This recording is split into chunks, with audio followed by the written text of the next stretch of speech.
Hello everyone, and welcome to today's TPC Training public webinar entitled Building a Qualified HVAC Technician Program in Your Facility.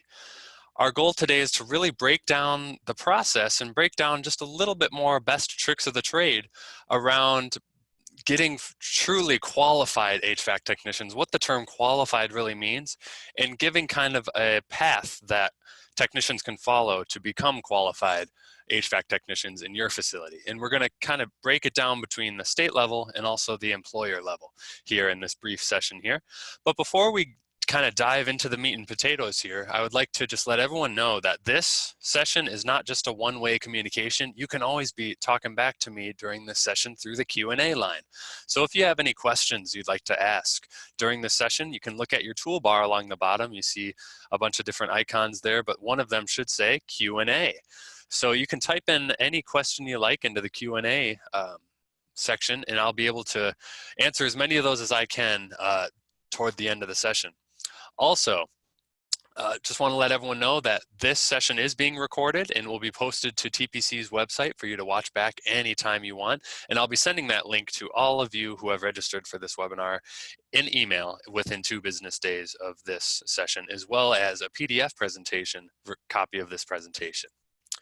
So without further ado, let's kind of dig into what we're going to talk about during today's public webinar, and that is all about what it takes to be a qualified HVAC technician and how to build one really for your own facility. So first, I want to start off with, what does qualified really mean? I know there's a lot of myths in the business about this, and even discussion we can have across the industry about what it means to be qualified. But who determines that you're qualified? We're going to talk about that. And then once we got that out of the way, we can really get into the recommended process. And the key word is recommended process for becoming an qualified HVAC technician. HVAC education program options, topics covered in strong HVAC education programs, certification prep options. So we're going to be talking about, this HVAC certifications that are required and that are good to have certifications in HVAC industry, and then other certifications you can get in this industry. We're going to talk about the state-by-state requirements for HVAC qualification. Some states have specific requirements, some do not. We'll just show you a little bit about that, and then also examples of requirements for qualification that will go beyond just the state-by-state requirements that maybe an individual facility or site can have, and really it'll be up to that site, and we're going to talk about that, and then other considerations that make a strong HVAC qualification program in your facility. So let's start with, what does qualified really mean? What does qualified really mean? So for the purposes of this presentation, we're going to define qualified as having 2 pieces to it. The first piece of being qualified is just being authorized by your state and or jurisdiction to perform HVAC work. We're going to see later on in this presentation that certain states have specific requirements before you can be licensed or allowed or authorized to do HVAC work in your state. And then also, on top of that, you can never forget that you must also be authorized to perform your HVAC work in the specified location that you're going to do your HVAC work, whether it be in a factory or a commercial setting or even residential setting. You have to be authorized by that person who owns that property or that employer of that building to be able to do that work in that location. By the way, what does HVAC stand for, right? HVAC is an all-encompassing term for heating, ventilation, and air conditioning, but I'm sure most of you on this call already know that. But this is kind of covering a couple things, heating as well as air conditioning. So both making things hot and making things cold, and how to move that air around, so that's ventilation. So really there's a lot of learning and a lot of understanding and a lot of education that goes into building a good HVAC program. So if you're authorized by the state and you're authorized by the specific location, then this probably comes naturally about, okay, who can tell you that you're qualified, right? Who determines it? Well, for that first part of being qualified, the authority will be your city, county, or state government, the jurisdiction that you're working in. So just because you're able to work in the state of Illinois, where I'm coming at you from, you might not be able to and authorized to work in the state of Washington state or some other state.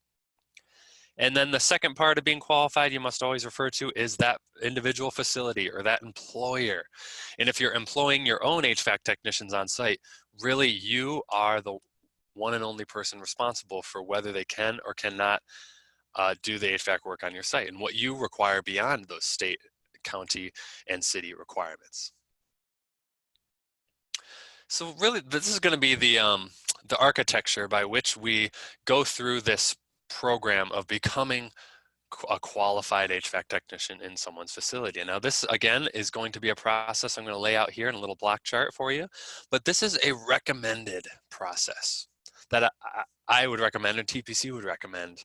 But I just want to say that this doesn't need to be the exact process you follow. I'm going to hint at that throughout this presentation, that there are alternative ways to get to what you need. So I'm going to try to hint on that as well.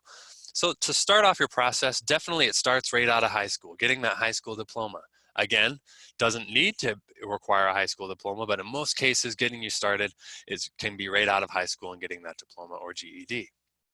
Next, if someone's working toward becoming an HVAC technician in the trade, they want to get some formalized education behind becoming an HVAC technician. So usually people will follow one of two routes, a kind of split approach here, and that is enroll in an accredited HVAC education program, which is through let's say a community college or a certificate program, right, in the classroom.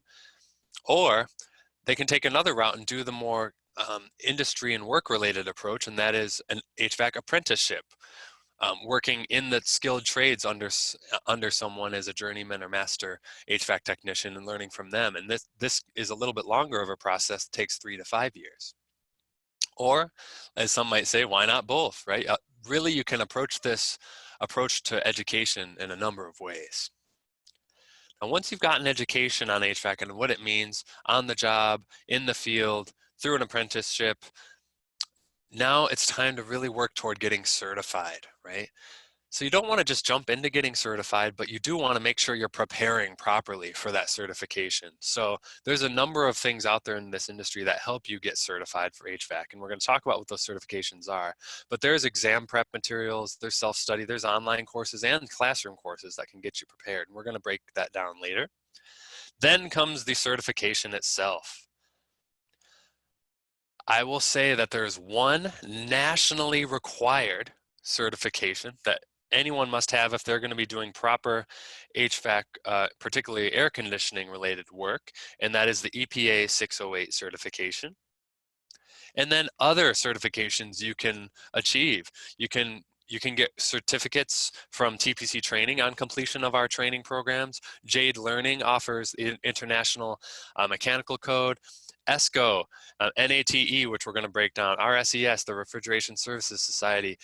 There's a bunch of different people that offer third-party certifications, and I would just say that the more certifications you have, the more legitimate it makes you, the better options you have for getting paid more and getting more types of work for more types of people. So we're going to talk about that a little bit.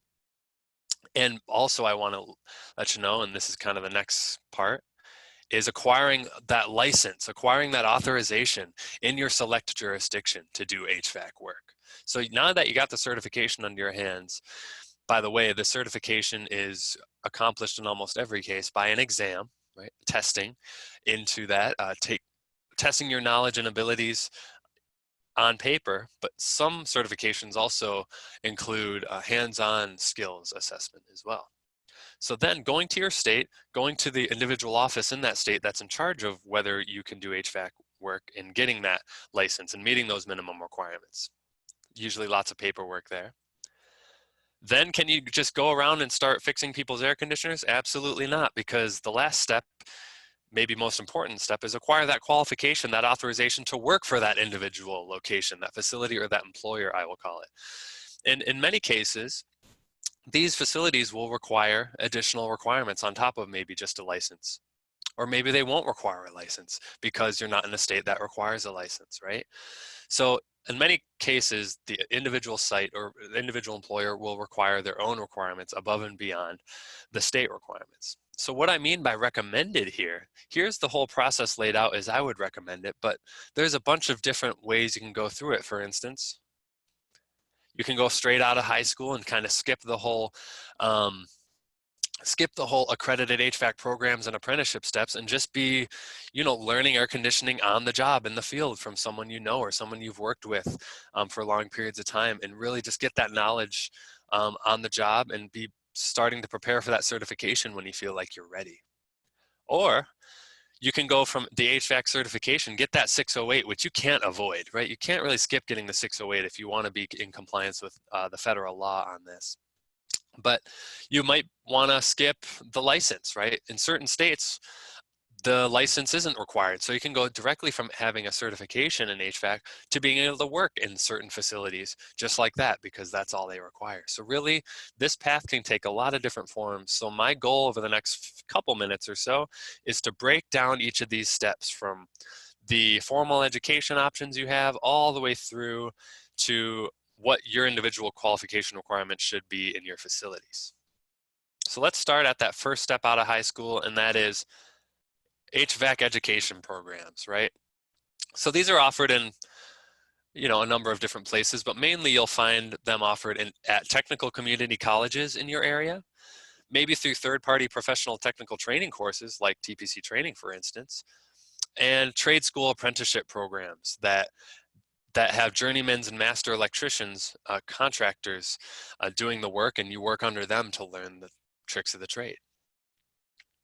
So you might know the answer to this already. Are these education options required to become qualified in HVAC? And the answer is, well, I can't tell you a yes or no, unfortunately. It depends. It really depends on the jurisdiction that you're in. Some will require certain certificates, some will require certain education, some won't. It really depends. But I would say that the value of formal education really is for you to get a formal, right, structured way of gaining the skills and knowledge you need to be successful in the HVAC field. Learning it from one individual person is one thing, and that can definitely be valuable if that person gives you all the right information.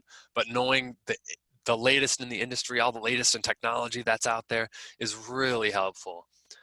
And whether you choose to go, that upper route or that lower route, the college route can definitely be a shorter time frame. You can get a certificate in 6 months or 2 years, but it is more focused on just the knowledge piece. Whereas apprenticeship is a little bit more hands-on, but it's going to take a longer time to get through. But you really are doing a lot of hands-on on the job, really knowing what the job is like from a work standpoint.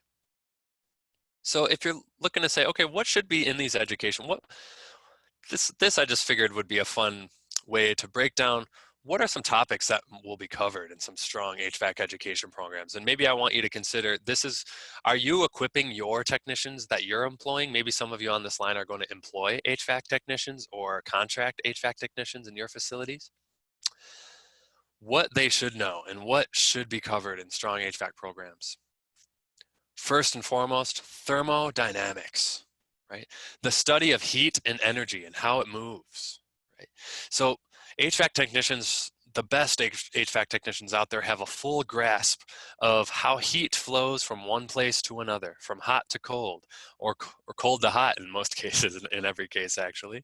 And also, not only that, what you see this picture is a full grasp of the refrigeration cycle, the evaporator, the condenser, the compressor, the TXV, just all the different components, but also the difference between complete gas and liquids and getting from a liquid to a gas and changing state, and all this stuff is really required to be fully understood by an HVAC technician, and understanding temperatures and pressures and how they're related to each other.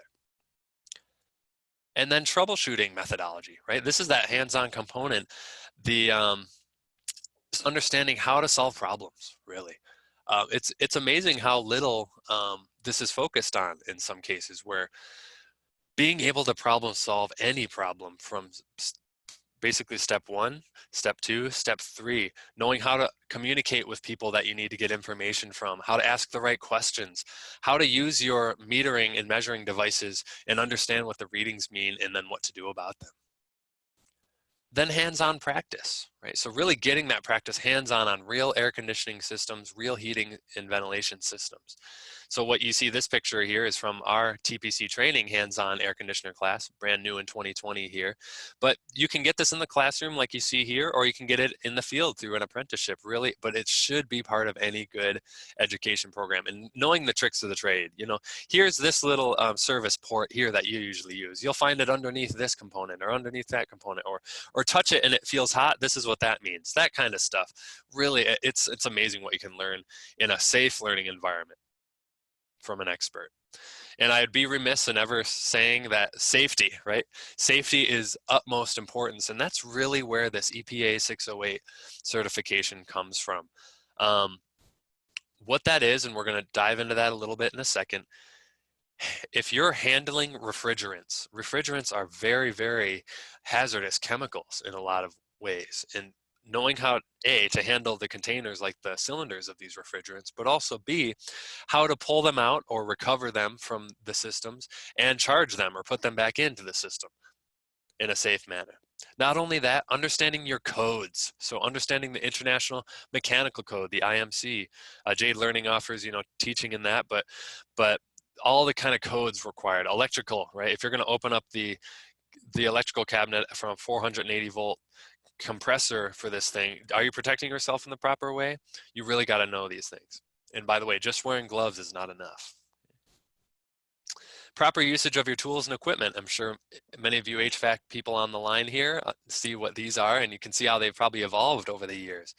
Knowing how to use your gauges, right? And understanding what the pressure and temperature readings on these gauges are trying to tell us. Where the blue hose hooks up to and the red hose hooks up to and all that kind of stuff. And how to, if you see an HVAC person without these, you probably know they're not doing a real thorough job. And then finally, terminology. So really being able to talk the talk with the person you're servicing, right? The HVAC technician is servicing. So can they tell you what superheat is? Can they tell you what subcooling is and why it's important? Can they tell you how you know a certain situation might freeze the coils on the evaporator, or how the flow rate of refrigerant, or the difference between different types of refrigerant and how they affect you?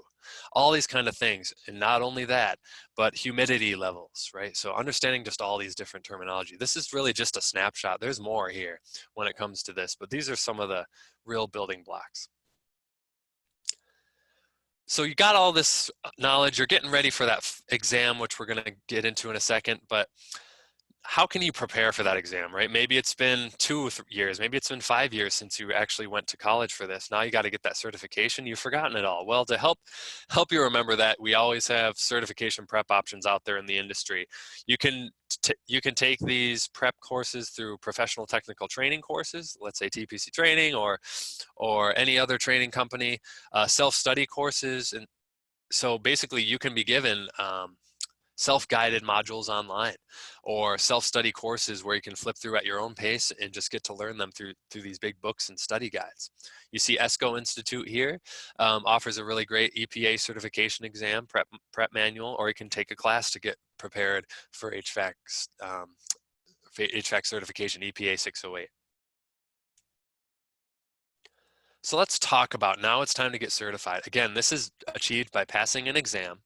EPA exam has to be passed in 3 different parts. Depending on what you're going to be working on, depends on which part of that EPA exam you need to pass. So there's basically 3 types of EPA certifications, and a 4th one if you combine them all together. And that is EPA 608 Type 1, which is for people who are going to be servicing small appliances with less than 5 pounds of refrigerant, right? EPA 608 Type 2 certification, which is for high pressure systems, basically high pressure industrial and commercial based HVAC systems, larger systems. And then EPA Type 3 low pressure systems that work in a vacuum or an atmosphere, and let's say like chillers and things like that. And then finally, if you pass the exam for all 3, then you get what you call the universal EPA certificate. So you might ask yourself, well, why is this required? Why is EPA certification required? Well, let me just tell you that when you're handling refrigerant, R410A and all these other ones, There's some real hazards. These ref these refrigerants, if they were released to the atmosphere because you weren't being careful, they vented to the atmosphere or to the air around you, they can have severe environmental and health impacts relating to all sorts of things like ozone depletion. Some of these older refrigerants that are still getting phased out, but you're still going to find them in the field, will deplete ozone and cause really massive effects. Greenhouse gas effects, many times worse than CO2 and carbon dioxide. Many of these refrigerants are flammable, and what makes it worse is that many of them are heavier than air. So if you release them, it kind of crawls against the ground, and you're not really aware it's there until something lights up, and then you're in big trouble.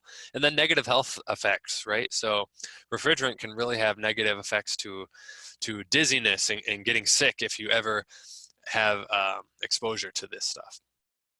So really that EPA certification is there as a precaution from the government to say, hey, you know what you're doing, you know how to be safe. It's not really assuring that you're an expert in HVAC by any means. It's just showing that you can be safe around HVAC units. So let's say you got your EPA 608. What's some other types of HVAC certifications you can get? And I'll just give you a quick laundry list here. Here's the North American Technician Excellence Program, NATE, they call it. This has a number of great certifications from entry level all the way through specialized technician certificates. HVAC Excellence is an organization that offers some really great certifications. And then the Refrigeration Service Engineer Society also offers some third-party certifications above and beyond EPA 608. Are these required? Absolutely not in most cases, but in some cases they might be, especially depending on the jurisdiction and employer. But what are the benefits? What if it wasn't required? Do you still want to pursue these? Well, I would say there are benefits to pursuing additional certifications, and here's just 3 of them. If you have more certificates under your belt, or an HVAC technician has one under their belt, you can really increase the earning potential for that technician. They are recognized as more of an expert in their field. And there's more documentation now of this technician's skills and knowledge. And then finally, because certain employers have more stringent requirements for HVAC technician work, you can now work in more places with more stringent requirements if you get more certificates. So you've gotten past your certification phase. You've taken these exams required to get, let's say, all these certifications. What's next? Now it's time to go to the state licensing board, right? Whatever that might be, the authority in your state that will determine whether you are authorized to do HVAC work in your state or not. And I'm just going to show you right here a very brief look at all the different states and the entities that are in charge of HVAC licensing in their state, right? This, I will say, from whenever you end up watching this recording, might change, right? This is all subject to change. And I'll also say I can't take credit for this list. I really pulled this off the HVACclasses.org website. So always feel free to check the HVACclasses.org website to get all this information. But what I'm going to send you is all these links here. These are all linkable and clickable in the PDF I'm going to send you. And this can really get you started on your journey to, okay, what are my state's individual requirements? I wish I had the time to really dig into all the different state requirements, or I wish I, quite frankly, knew what all the state requirements were personally. But there's a lot out there. Each state operates HVAC licenses individually. So you'll see that some states like Colorado, Kansas, Indiana, Maine in this case, they do not have specific state licensing requirements for HVAC, but some do. And you'll see, Alaska has the regulation of mechanical administrators, or Hawaii uses the Department of Commerce and Consumer Affairs. So really, how people get licensed to do this in each state differs tremendously.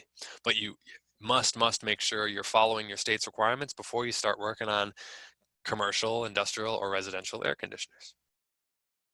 Okay, so let's say you went through all this, you called your state, you went through the weeks-long or months-long process of finally getting licensed in your state. You finally have that piece of paper that says, yes, I have an EPA 608 certification, I have my state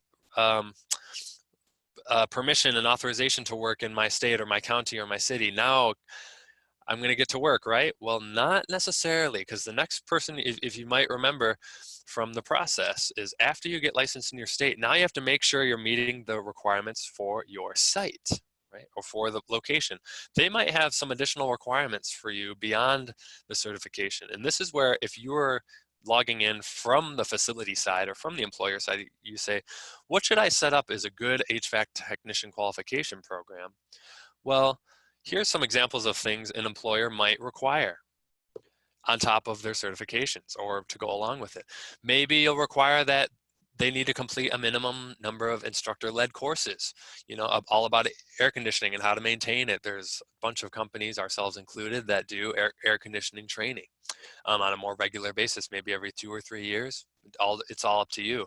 Maybe you want to take some self-guided online modules from time to time to keep yourself fresh.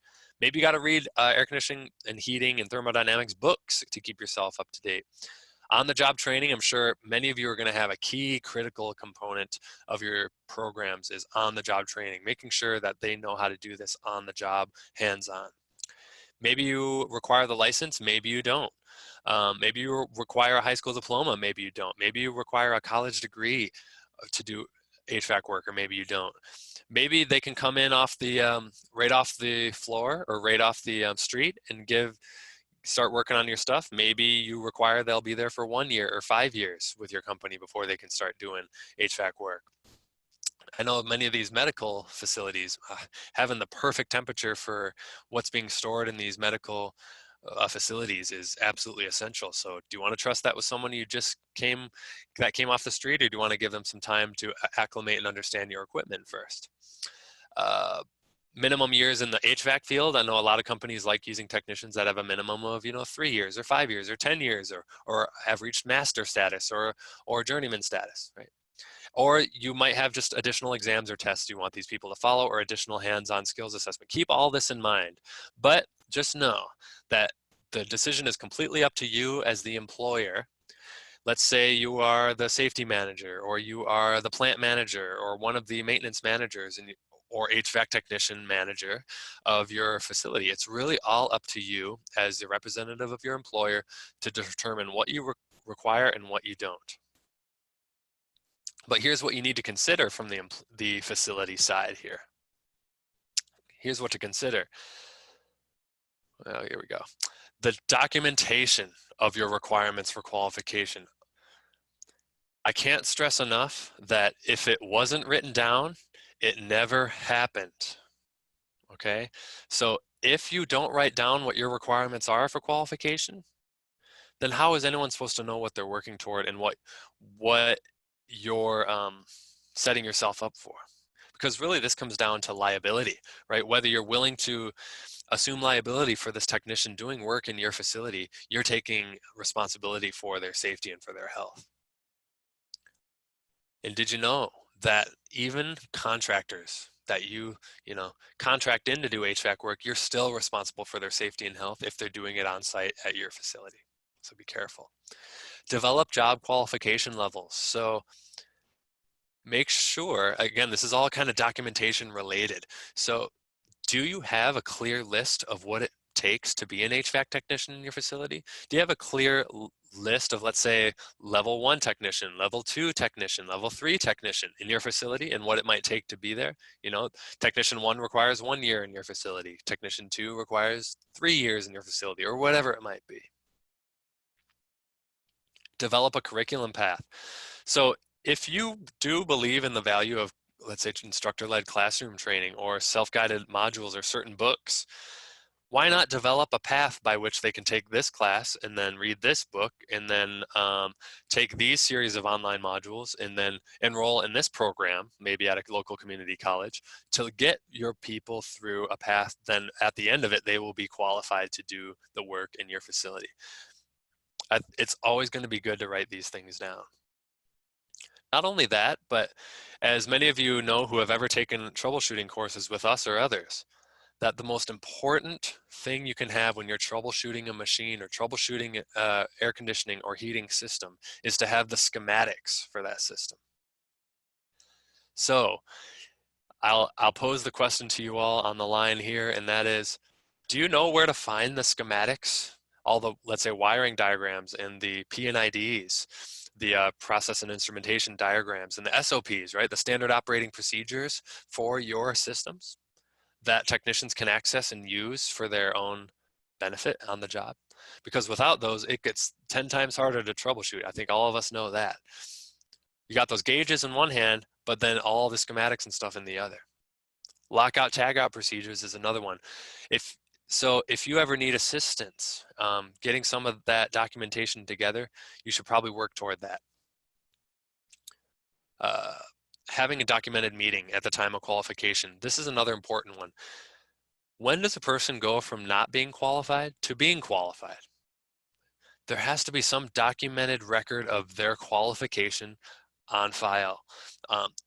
To me, that means breaking down, having some sort of documented meeting where you break down what they are qualified to do and what they're not qualified to do, have both parties of the employer and the employee or the contractor sign to show what they're qualified to do. And that really shows that you had that discussion and that you can follow back what they are qualified to do or not qualified to do. In a lot of cases, that job descriptions of certain employees can meet this requirement as well. Now, from everything above, schematics, SOPs, curriculum paths, job qualification levels, I've seen and been in a bunch of facilities, and I can say that these end up looking like, well, this picture here is a nice way to put it. Lots of papers, right? Lots of papers flying around, lots of documents flying around.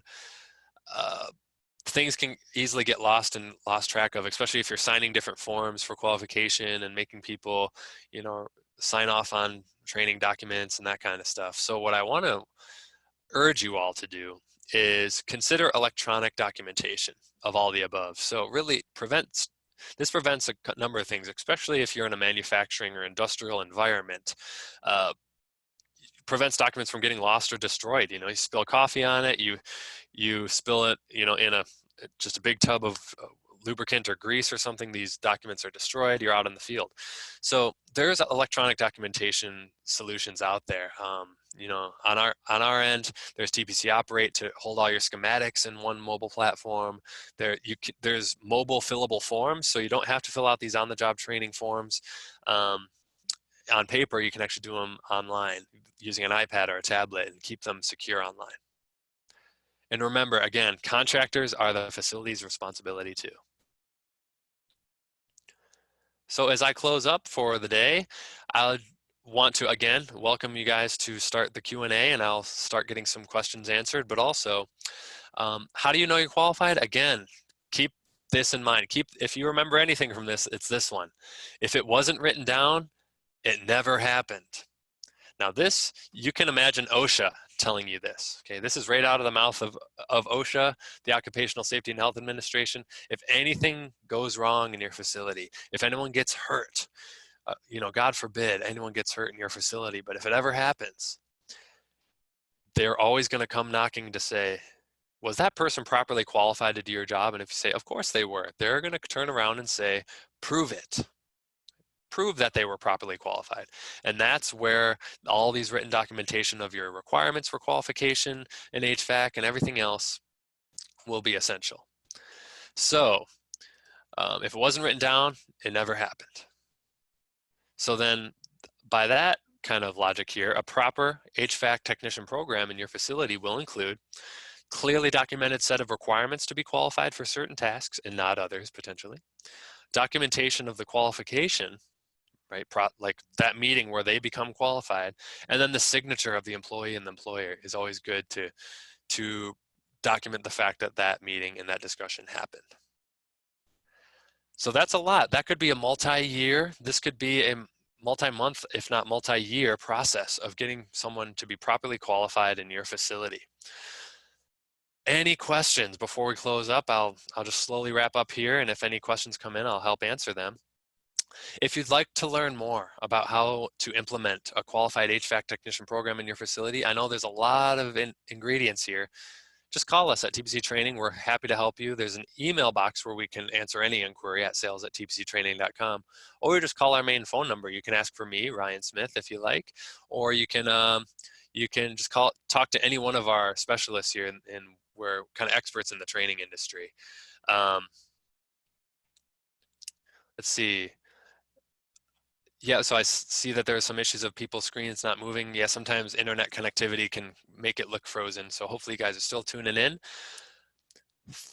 So thank you guys very much for this great session. It was wonderful having you all here. And let's see, I think we have a couple questions coming in. Let me see if I can answer them. You know what?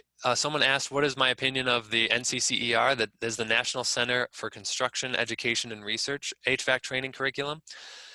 I would say that, so I'm not too familiar with NCCER and all the different curriculums out there, I'll be perfectly honest with you. But I do know that a lot of entities offer HVAC training. What I might recommend you do is check out the National HVAC Educators and Trainers Conference. There's actually a national conference that's held every April or so, March or April. And this year it's going to be in Las Vegas, where all the people doing HVAC education programs from community colleges and other organizations come together to talk about that. What it takes to properly educate HVAC technicians, what's the latest, and it's a really good place to see and maybe see how this stacks up against others. Yes, indeed, we're going to get a copy of the PowerPoint. I'm going to give it to you in PDF format within 2 days of this finishing of this webinar. And then a PNID, yeah, sorry about that. PNID is a process and instrumentation diagram. A process and instrumentation diagram. It's basically it's a form of a schematic. It's basically showing where all the flows of material, whether it be liquid or solid or gas, flow through the system. So you can imagine a PNID for an HVAC system looking like, here's where the refrigerant flows and where the process is, and here's where the air flows in and out, and here's where water flows in and out. So it's basically, yeah, just a detailed description and a layout of how everything works. Let's see. So excellent. Someone's telling their story about getting universal EPA certified. And just to review, EPA's universal is type 1 for small appliances, type 2 for high pressure, and type 3 for low pressure. So well done. And still qualified to perform HVAC repairs. Excellent. That's good to know. And it's, again, always ask that site that you're working on, what are their requirements, and make sure you meet them. How many courses from TPC do I need to take to be ready for certification? That's a great question. So TPC offers actually a whole curriculum for HVAC technicians, starting with the basics of air conditioning and refrigeration, our more advanced air conditioning refrigeration class, air conditioning troubleshooting class, hands-on troubleshooting class with our hands-on equipment. And then boiler operation, so basically coming into the heating side, we get in the boiler operation system and how to operate hot water and steam systems, chilled water systems class, as well as heating and air distribution, more on the ventilation side and electrical side of HVAC. So we offer all sorts of different classes, and then we offer some online as well. So those are in the classroom, but then there's many online as well, how compressors work, how refrigerants work, and all that kind of stuff. So there's a lot out there in our company, but a lot out there in the industry as well. So thank you guys very much for being here. I really appreciate your questions on this, and it was a joy having you here. And again, if you have any questions, here's your contact info, sales@tpctraining.com. Log on to our website, tpctraining.com, or just call us right up on the phone if you like talking to someone. We're more than happy to help you. So thanks so much for your time today, and have a wonderful day.